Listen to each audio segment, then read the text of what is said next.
The story of indentured labor in Durban, South Africa, is one of hardship, determination, and sacrifice. Beginning in the mid-19th century, thousands of workers from India and other parts of the British Empire were recruited to work on the sugar plantations and in the mines in South Africa. They were promised a better life and the opportunity to work hard and make a better future for themselves and their families. Upon arrival in Durban, formerly known as Port Natal, they were greeted with a harsh reality. Being put to work in difficult conditions with long hours, low wages and poor living conditions, they were also subjected to strict controls, including restrictions on their movement and their ability to change jobs. Many suffered from illness and disease as a result of the poor working and living conditions. When the first indentured laborers arrived in Durban from India and other parts of the British Empire, they brought with them their rich cultural heritage, including their traditional cuisine and use of spices. These spices not only added flavor to the food, but also brought a sense of familiarity and comfort to the indentured laborers as they adapted to their new surroundings. They also played an important role in the social and cultural lives of the indentured laborers, helping to preserve their heritage and sense of identity. It can be said that the indentured laborers not only brought their hard work and determination to Durban, but also their rich cultural heritage, including their traditional use of spices. This helped to shape the city's food culture and economy. The legacy of the indentured laborers continues to be felt today in the flavors and aromas that can be found in local restaurants and markets in Durban and all parts of South Africa. Join us as we take you on a journey of these spices and their healing properties brought by the 1860 settlers.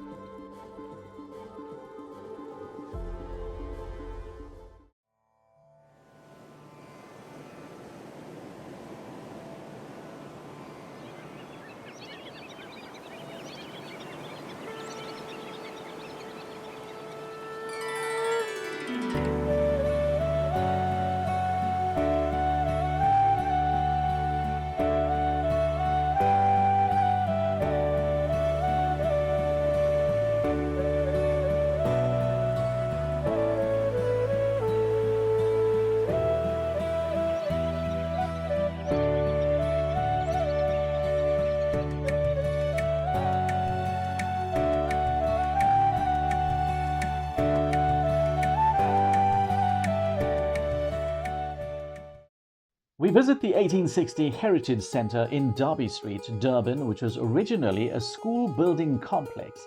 We speak to the Honorary Curator of Exhibitions, Mr. Selvan Naidu, who will give us more insight on the lives of the 1860 settlers and their diet during their time as indentured labourers. Welcome everybody to the 1860 Heritage Centre. Welcome, lovely to have you over here to this People's Museum.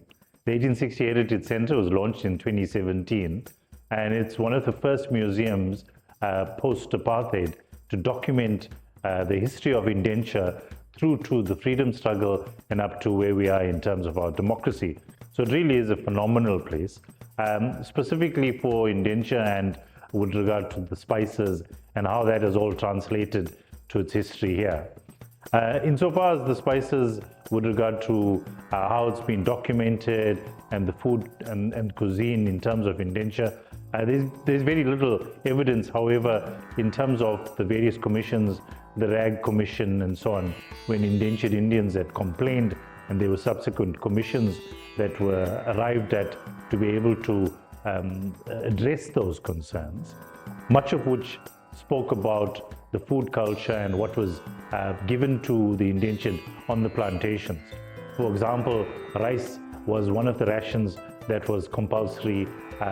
Dry fish was something that formed the protein for the indentured, was also compulsory. But we know that through these oral testimonies and also the evidence available in the 1885 RAG Commission, that a lot of the planters had denied the indentured these rations on the plantations. For example, because rice was so expensive, mealie rice was substituted, and fish, dry fish, was very rarely provided, so they very rarely had protein. So they had to rely very much on what they found in the plantations and what they had brought to South Africa. So, we speak of the indentured Indians as seed keepers. We speak of the descendants as seed keepers simply because we are seed keepers of what was brought from India and planted in South Africa, and the fruits of which we enjoy today. So when we think of these wonderful items that we have, specifically as far as the food is concerned, the vendikai, the pudlanka, all these seeds that were planted here were brought here and planted and passed on from generation to generation. For example, kanji kira is something that's a staple in the South Indian diet here in South Africa. So, when we see this, we use the Xhosa herb called the tebe here, and that was crushed with chili and garlic and so on to be used and ate with rice. We know that many of the indentured that came here in South Africa, 2/3 of which came from Tamil Nadu. So the diet in Tamil Nadu is exclusively rice. You have your idli and pongal that's had in the morning together with the dosas. But that couldn't be brought to South Africa simply because when you look at what needed to be transported, the indentured had just brought seeds as they planted, but they brought little instruments that they could carry because they weren't allowed to bring in the bigger instruments like, for example, the grinding stones and so on. The amikal, as you see there, was used quite often and brought down as the years progressed, where many people were able to bring that. But in terms of documented evidence and documented histories, a lot of which was passed down from generation to generation. Medicinal, a lot of Ayurveda that was part of daily existence in Tamil Nadu was passed down from generation to generation. My granny, for example, vendikai, the murungai, all of which were very important, and she used to make me go and cut that on a regular basis so that she could cook it. She used a lot of onions because it was so bitter, but she used that and cooked that almost on a daily basis, and she lived to well past 100. We don't have an official age, but I know that she certainly lived to well past 100, and simply because of the murungai and using that as a medicine. So food was more than, it's just an equivalent of the medicine that we have today. But things like pavaka, being able to keep your pressure low and being able to control your glucose, all of which were used by the indentured, and this was passed generation to generation. So it's so important that today we start going back to these traditions, being able to cook food on the outside fire, because we now see these in haute cuisine restaurants and Michelin-style restaurants where they smoke food, but these traditions were passed on from generations to generations, and we see now families enjoying Saturday food cooked on the outside fire, such a special gathering and rallying of the families and so on. So we at the center encourage that, but I think in terms of food culture, that's something that needs to be explored. Marandasila, for example, how it's arrived at, how the spices are arrived at, passed down from generation to generation. And families are very secretive about it, because it's either kept with the party who holds on to the recipe for a long time until it's passed on to the next generation and so on. So they become very secretive, and we yet to crack the code around the best Marandasela. So hopefully this documentary has that opportunity to be able to explore the Marandasela being something that's more common, but certainly aids in terms of when you have flu and when you are sick, or when you're just feeling down and you need something that's able to pep you up. These are the foods that really is nostalgic, something that's been passed on. But there's also the historical element in how these foods were passed on. And as we had spoken earlier on in terms of mealie rice, amadumbe, for example, is used in fish curry, which normally would not have been used. The chilies that you see is because the indentured had to adapt the food cuisine that they found in Africa and adapt it to what they had brought from Tamil Nadu or wherever they came in terms of India was concerned. But other food and cross-cultural foods happen. For example, there's this common theory that, for example, the amagwinya, which is a South African staple sold on the streets of South Africa, was the influence and the origins of which came from the ordinary gulgula, which was passed down from South Indians to the African people in South Africa, so that amagwinya becomes a staple. But that being said, in terms of the importance of this cuisine, it's so important for the youth, particularly able to go back to these foods, which really, as I spoke about earlier, is more a medicine in terms of aiding the type of lifestyle, the fast-paced lifestyle that we lead today. So from the muringakai to the pavaka, all these beautiful food items, kanji kira, simple things like puli sadam, which is a beautiful, simple recipe that our children today don't enjoy. And so it's so important that they understand, even in economic strife, when money is not in abundance, a simple meal like, for example, dal pitta. Remember that dal was the staple and the ration that needed to have been provided by the planters to the indentured.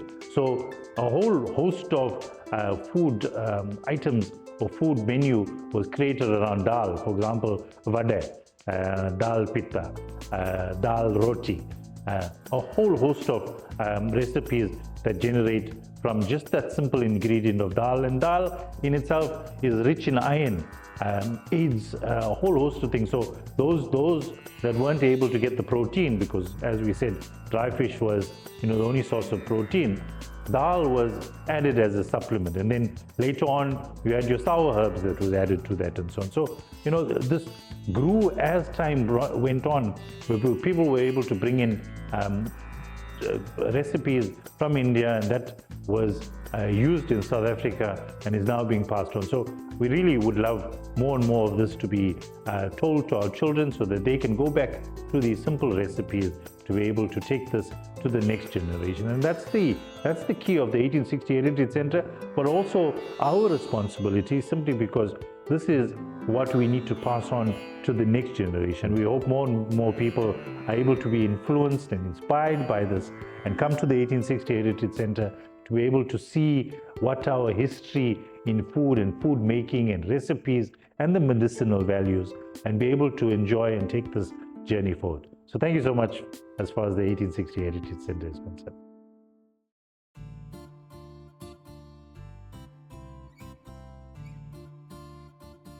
Our journey begins at the Verulam Market. We join food historian Jimmy Mudley as he visits spice vendor Mrs. V. Bihari, who has been at the Verulam Market for 46 years. Hello, namaste, good afternoon. Good Mrs. Bihari. afternoon, good afternoon. You can tell us how old you are. 71. Mrs. Bihari is 71. And how long are you operating this stall here in the market? 46 years. And tell us which generation or which ancestry came from India? My grandparents get from my father's side. And do you know which part of India? They stayed in, I think it was Tamil Nadu, South India. One of the southern states. Yeah. Okay, so Mrs. Bihari's ancestry is traced to southern India, and in terms of her ancestry, she is about the third or fourth generation, and she's operating this stall here in the market for 46 years. So she's going to explain the process, the ingredients involved in making the marandi filling, and the process, and also she'll tell us a little bit about the marandi filling itself, the purchase of it, the quantity that she makes and sells in the market, and the medicinal value, and a little bit about herself, about learning the process of making it, and about her being in the market over those 46 years. I'm here for 46 years. I've learned this in time on my own because my parents were not so affording and skilled to do things. But I make about say to 4 kilos every second month. These are the twisted roots. This is the dry ginger. This is called vasambu. This is called vasambu. This is called kacha harve. Kacha hare. This is the bit leaf seed. This. And this is the black pepper and white pepper. There are many other ingredients that goes with this. It's about 19 items that makes up the spice in total.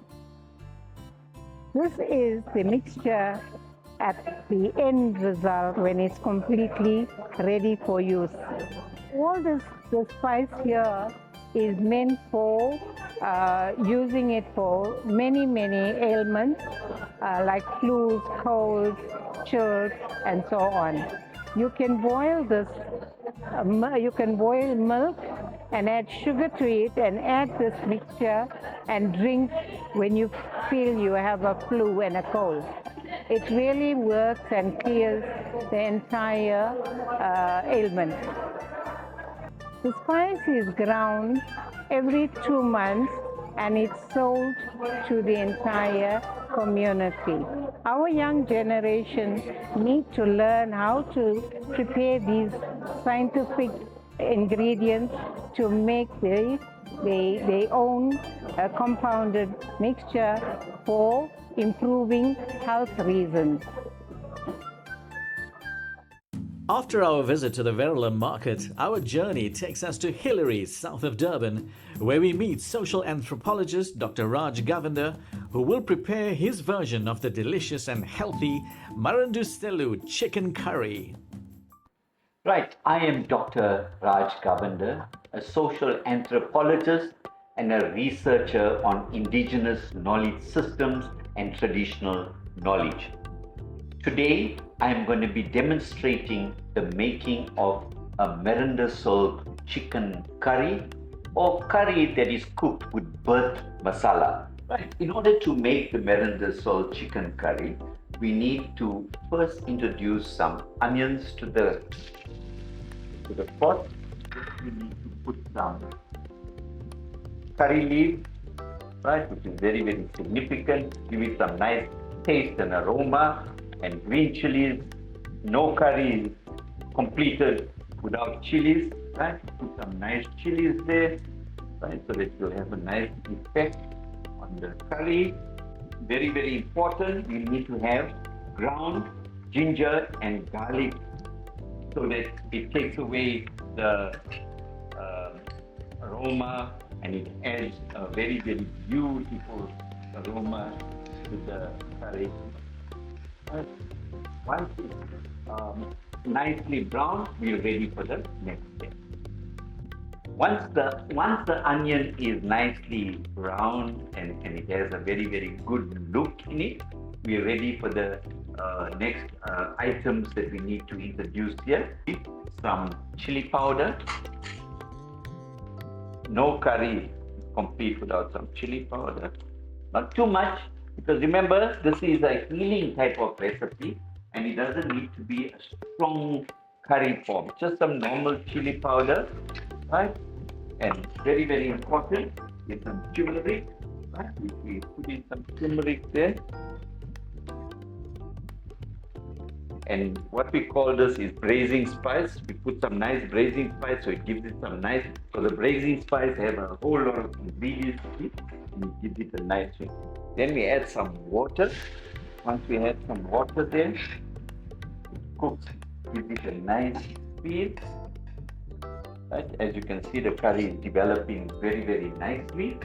Once we got that, we put a few garlic, whole garlic. Remember, we have already garlic and ginger, but the whole garlic also assists in the process. And then, very important ingredient in any curry is tomatoes. So we put about, for one curry like this, about 4 large spoons of tomato. With a nice taste.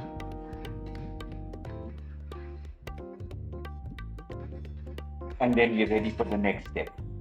Once all those items that we have introduced into the curry is nicely absorbed and a very nice aroma is emanating from this process, it is now important to put the main ingredient in this whole process, and that is the birth masala itself. So we put about 1, 2,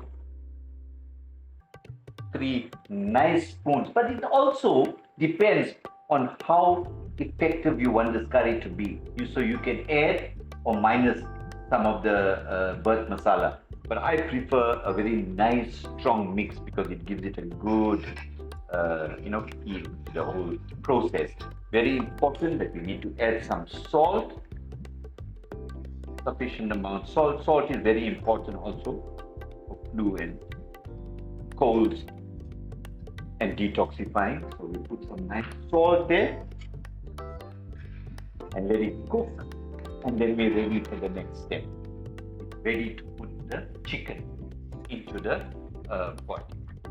The chicken, as I said, has very, very great amounts of protein in there, and it's very, very good for the Merindasal curry.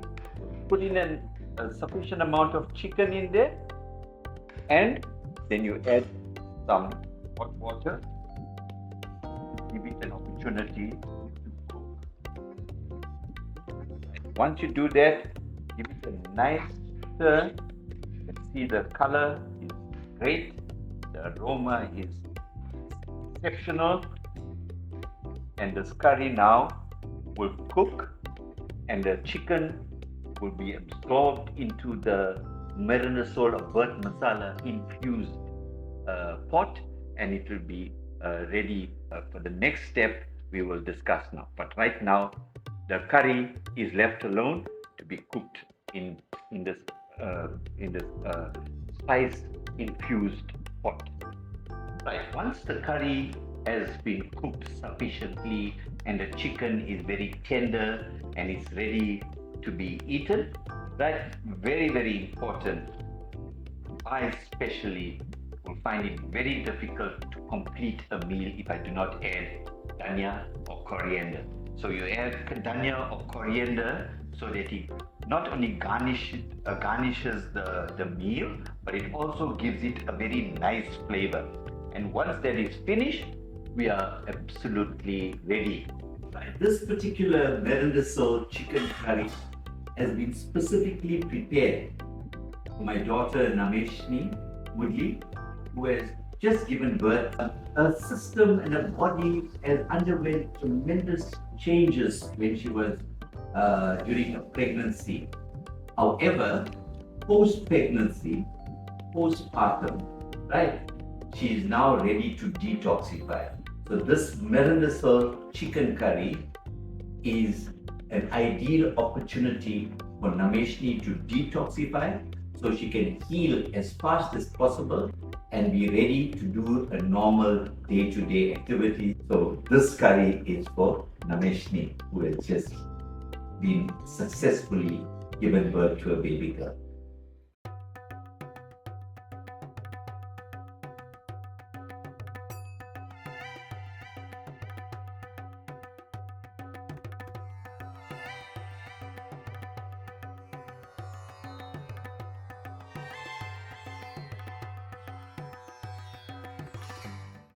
We travel to Westcliff, Chatsworth, south of Durban, where we visit Mrs. Rani Patha and her family at her residence.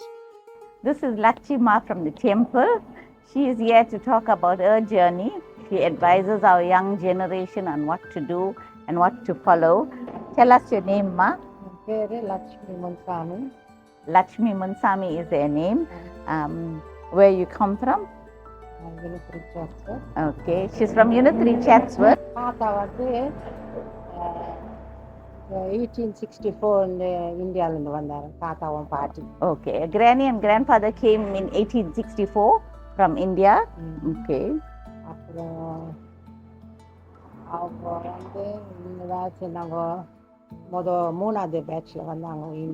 Oh, they came on the third batch. South Africa. He worked in the tug, the grandfather. Party one day midwife. Party was a midwife. As you know, in those days, the Indian indentured laborers did not have access to medical help or hospitals, so they had their own midwives, and our granny was a midwife. My brother, Desigan, commonly known as Shane. So I'd like to ask him a few questions about our culture, our religion, and what motivated him to learn and be such a guru to us. Vanakkam. Okay. What drives your passion for our culture? From an early age, I think this was when my grandparents, my mom, my party, my mother, I think their influence was big when speaking in Tamil to us and doing the different things. I think it's just because they spent so much of time with her that we picked up automatically all the different traditions that she was doing. And then it motivated me, and then I went on to study hotel management, to do a lot of cooking, etc. So I was very intrigued. I wanted to know how to make those various dishes myself, and become one of those experts in it. I can't say I have done that yet, but I'm getting there. Oh, thank you. Our culture has not held us back. In fact, it has galvanized us into becoming better human beings using that strong foundation that our grandparents and great-grandparents set for us. Indian culture is deep in spices and the various spices that brought it from India.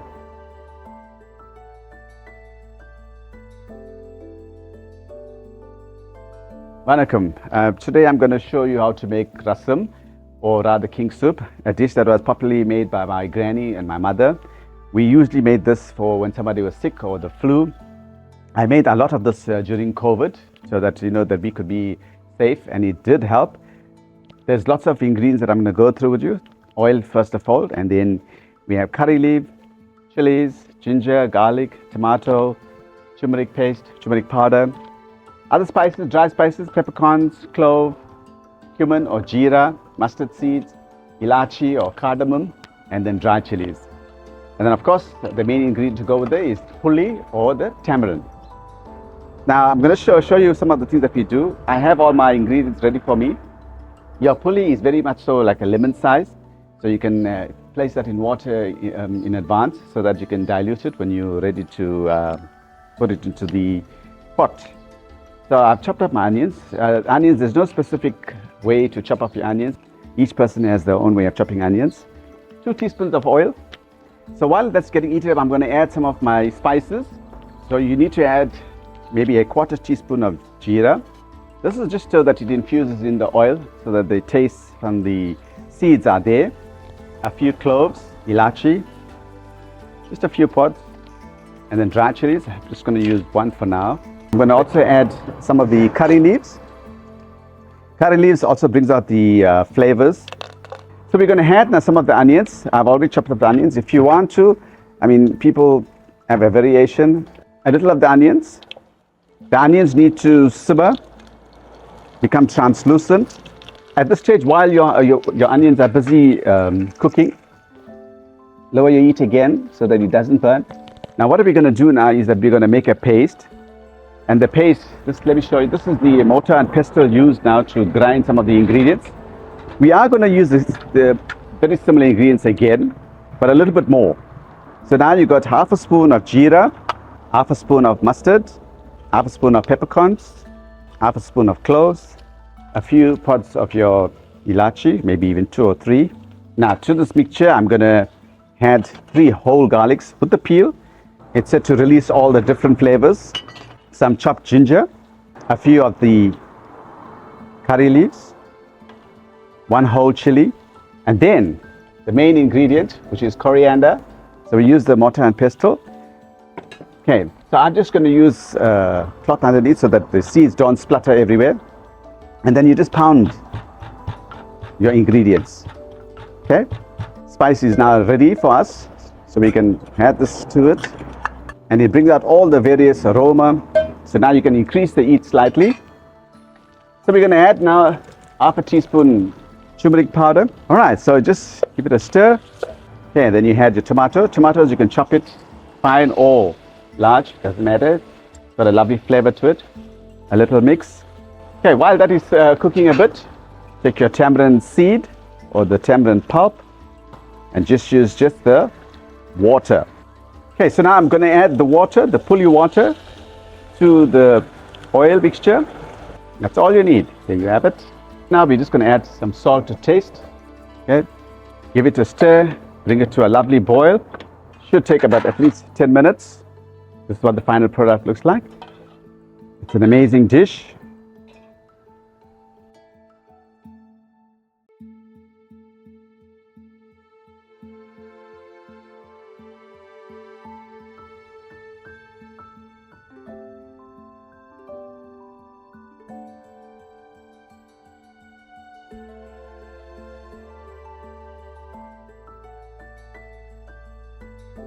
So now we are preparing a khichdi dish. We are told from some of our grandmothers that khichdi was eaten as a staple food in the fields because the rations that were given to them was rice and dal. From the combined ingredients, our people made khichdi. It kept their stomachs full the whole day as they had to work from sunrise to sunset.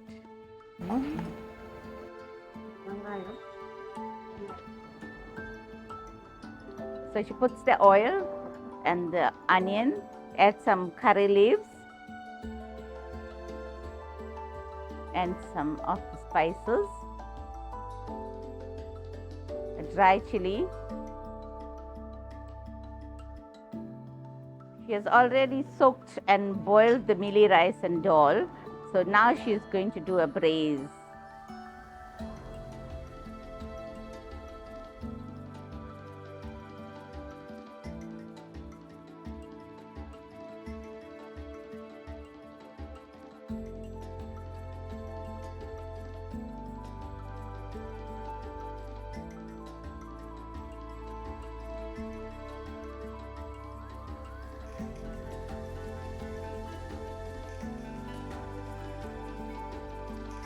Okay, so we're going to eat our oil. This is a very, very simple dish with very few ingredients, but a very beneficial and tasty dish.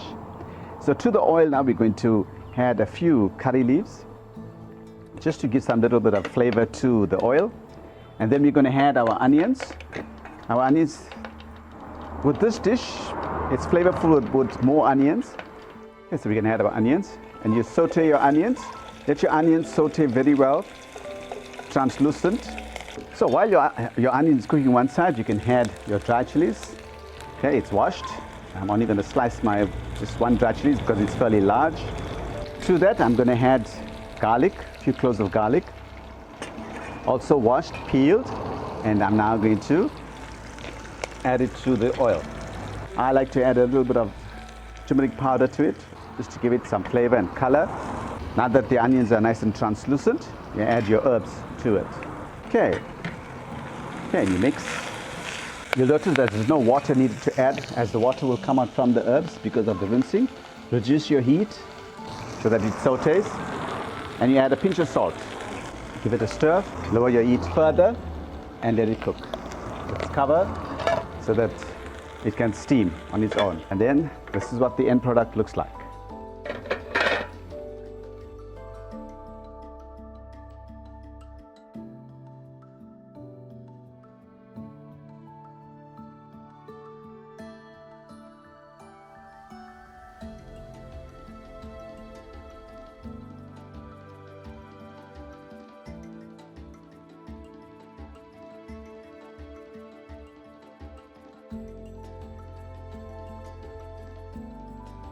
Today I'm going to show you how to make a warm drink which is called ginger milk.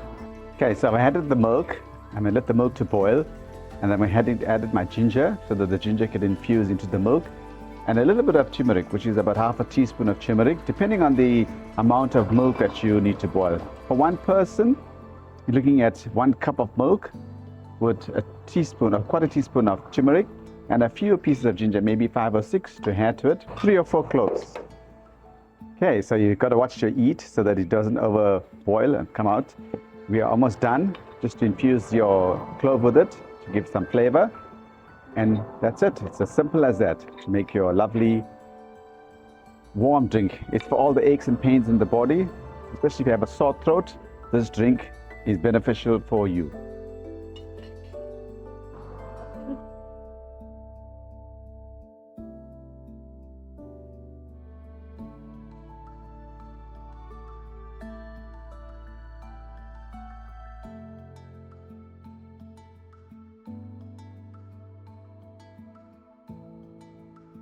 Our journey continues as we visit Mrs. Mumsy Sigamani in Phoenix, who will give us more insight on how to prepare idli.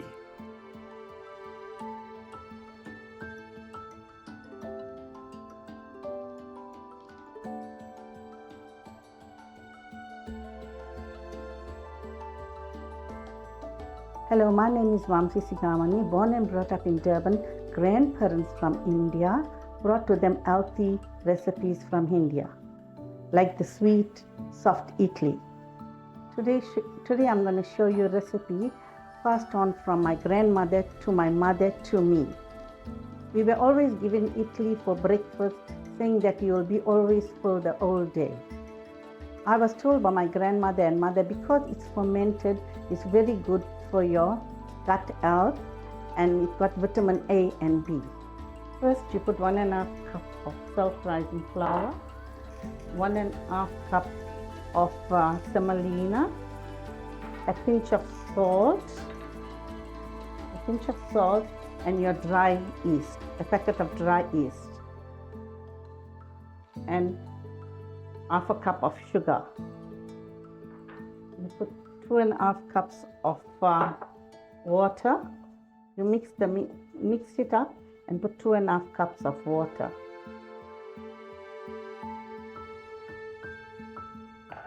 Two and a half cups of water, mix well and leave it to rest for 4 hours. And at the other side, you melt 120 grams of rama. This is the actual making of the idli. You put the idli on the idli pan and you sprinkle some coconut powder and you leave it for 10 to 20 minutes. This is the results after the steaming, 15 to 20 minutes.